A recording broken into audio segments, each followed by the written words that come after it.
We got a phone call.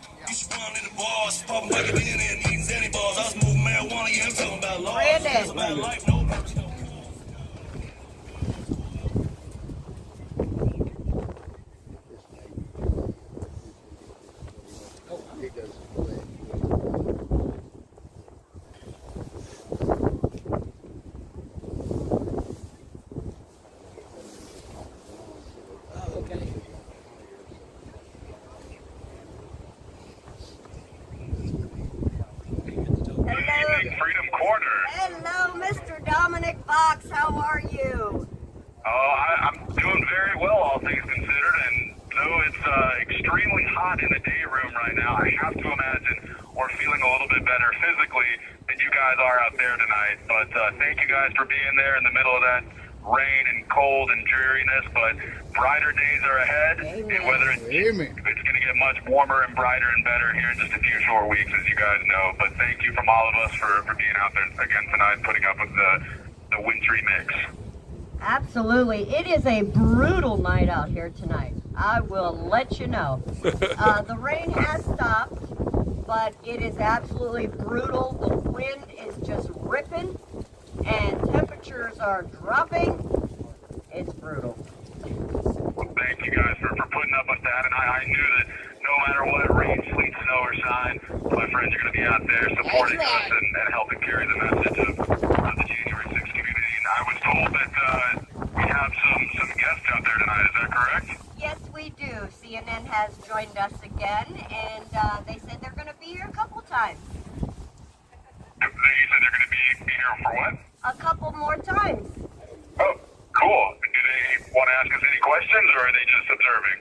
Yeah, Yeah, go on up there. Go on up there. Not at No? all. Come on up.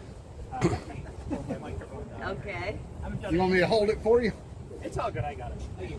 Hey, who am I? This is This Dominic. is Dominic Fox. Hey, my name is Dominic Box, B-O-X. I'm from Savannah, Georgia. Hey, Dominic. I'm Tony O'Sullivan. I work with CNN. I've been interviewing some J6ers, including Rachel Powell and some others as well. Obviously, I take it you're in a part of Trump.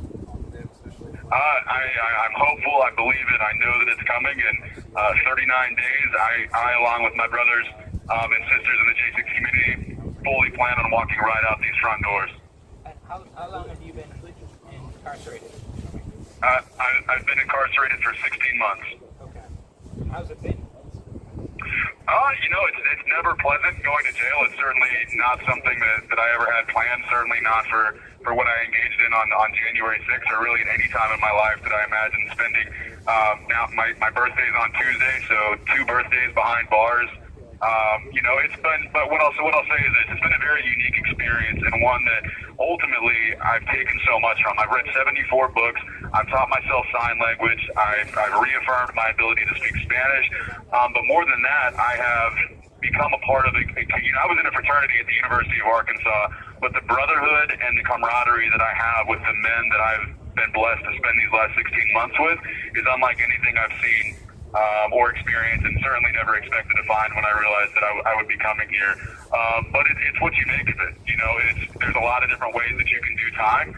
And thankfully I've chosen to be, I didn't choose to go to jail, but I have chosen to make the most of it. And, I journal every day. I'm a writer. I actually had a press pass from the Trump campaign. I was working on a story for the Savannah Morning News, so I've been documenting my time here in the jail. And I'm going to be somebody that, like I did before, I'm going to continue to tell the true story of January 6th, both while I'm incarcerated and when I get out. When it comes to January 6th and everything that's happened the last few years, do you have any regrets about that day, or well, did you do the right thing? I know I did the right thing, and that was to document what actually happened on January 6th. I documented and have video evidence of the police waving people in. I have documentary evidence of it truly being that love fest that President Trump talked about. It was an overwhelmingly positive experience on my end. I was one of the first people inside. I never engaged in any violence. I never crossed a police barrier. I never, had to fight past anybody. Doors were opened. I walked in, and and I documented and videotaped everything that was truly going on. And what I do regret is that 4 red-blooded Americans like myself gave their lives or lost their lives on that day. I regret that Nancy Pelosi and Mayor Bowser refused to actually secure the Capitol and refused the additional request for National Guard and federal assistance to President Trump. I really regret that FBI assets and Homeland Security agents were in the crowd agitating and ultimately orchestrating what led to the deaths of 4 American citizens on that day.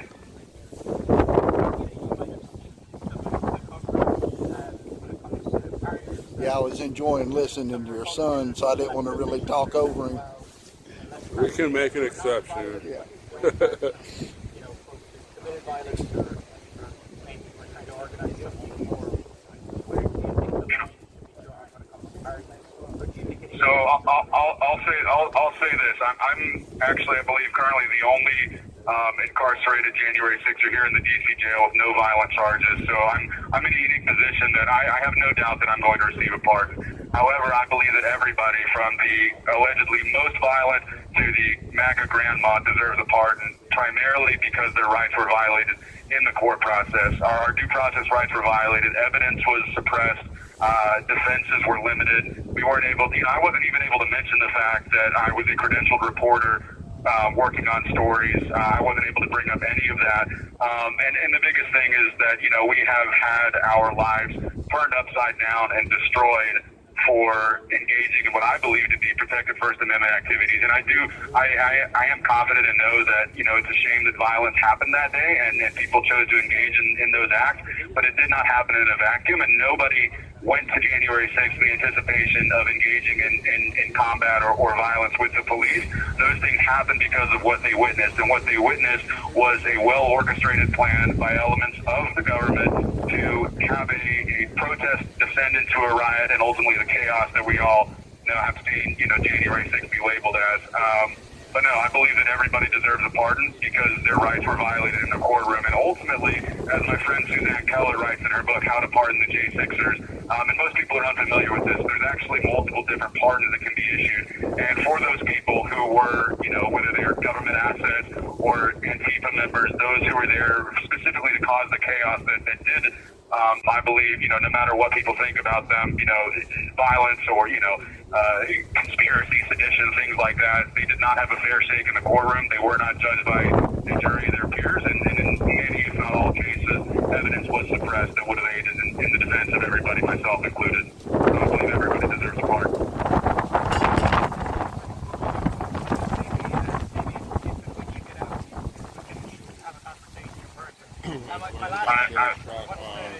What's been the best book you've read? The best book that I've read, I'll give you 2. The most impactful book that I've read was Man's Search for Meaning by Viktor Frankl. He was a therapist that was incarcerated during the Holocaust, and he, really teaches you how to, not just find meaning in your life as a whole, but to really take meaning out of every situation, positive or negative, that you're in. But he really talks about this interesting time paradox that we experience when we're incarcerated.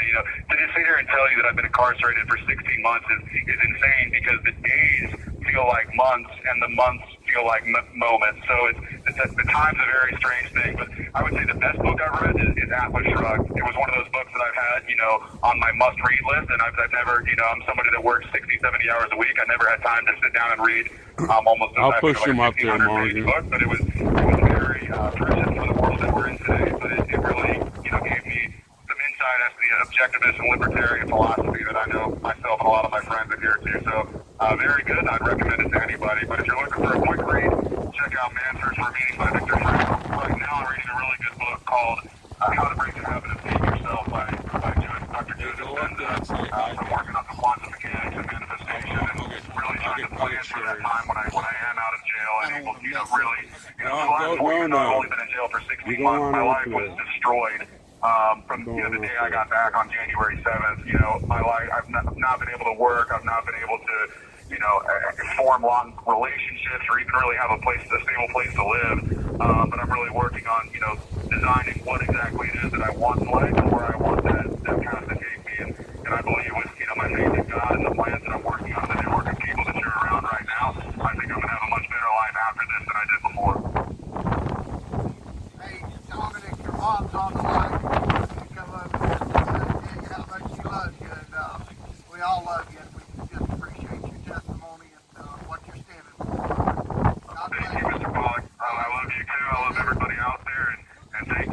being out there as well. As you know, you've raised an incredible son who has helped so many people on the good days and bad days, and all of you guys out there. You know, we're all in this together, whether we're incarcerated or not. Heroes. Woo, glory. And I'll tell you, Dominic, that book by Joe Dispenza, what an amazing man that is. He has some of the most incredible principles that you can apply to everyday life that just, they're so simple yet so profound. Amen. Absolutely. It's always fun. Tell Antonio at CNN to tell our friend Jim Acosta hello. And I'm a little upset that he didn't hold Joe Biden to the same level of criticism that he did President Donald Trump. But I appreciate CNN for being out there as well. Amen, brother. We love you, Dominic. I love you too. Hey, I also want to say so long to FBI Director Chris Wray. Don't let the door hit you on the way out. But I'm glad that he We're gonna take your resigned picture. and not find himself Wave goodbye to by Ray. Donald Trump. But Too bad. It was crazy. The things that he was allowed to do. Of course, it's up to the rank and file. But at the end of the day, Chris Wray not only oversaw the investigations into people like myself and the January 6ers, but I'm a practicing Catholic myself, so Catholics are labeled extremists, and then, arresting parents at school board meetings. It's a real shame that, not all of President Trump's picks were good. He's certainly better than Comey, but I'm confident that Cash Patel will do an incredible job when he is confirmed. So long, Director Ray, if you're out there listening. I also wanted to say, guys, Not anymore. He's out the door. on the East Coast and in New Jersey. Have you guys seen any spooky stuff in the sky out there, or is that limited to New Jersey? Well, no, it hasn't been limited to New Jersey because they absolutely saw a bunch over Ohio as well. And as far as Homeland Security and the military, everybody is giving mixed stories about it. But, there's representatives coming out and saying, it's absolutely true. Well, Sherry, I'll tell you, I was listening to the Vince Colonnade show today on WMAL, and there was a congressman from Maryland who said high-level contacts, extremely trustworthy, told them that Iran launched a, quote, mothership that's somewhere pieced off the East Coast, and that's responsible for launching all of the drones, which I find fascinating because Homeland Security representative came out today and said that they're definitely not U.S. military drones, but that they're not a threat from a foreign adversary. They're not, we're not in any danger. But then we've got okay, so it's not us. It's definitely not. It's not a foreign adversary. And these things they say they're as big as school buses. How is this being allowed to happen? We had the spy balloons. We've now got drones flying over Bedminster, the Verrazano Bridge, and I think Governor Murphy said there was 49 sightings on Sunday alone, and we're just supposed to accept this as normal. Nobody's asking questions. Nobody, you know what? And that's tell Antonio, I traveled the country reporting on stories that I found interesting, and if I were out there right now, I would definitely be in New Jersey, getting my own drone up in the air and trying to figure out what the heck's going on. I just don't understand why. I don't think it's aliens. I don't necessarily believe in aliens. But there's definitely a question. There's something going on. And if you guys are interested, on my YouTube channel, my grandmother, God rest her spirit, Dr. Barbara Box, and I actually saw a UFO back in 2018, and it sounds very similar to what they described. So I don't know. I just think that the fact that we're just accepting this as You have 1 minute remaining. very interesting. We'll talk more about that later, guys. I'm at my 1 minute cutoff. It's Dominic Xavier Box, the first one and only. My birthday's on Tuesday. I'd love a postcard or a thoughtful message. Number 387-287, gibsongo.com/freedomj6. Chatham Free Press on Rumble and not Dom Box on Instagram. I do have a special call to action I'm going to share with you guys tomorrow. But I found myself in kind of a unique situation that I'm going to need a little bit of help navigating when those pardons do come down. But we'll talk more about that tomorrow. God bless you guys. God bless America. I love you. We love you. We love you. You never even gives me a chance to say goodbye. Hi, Kimber. Beer and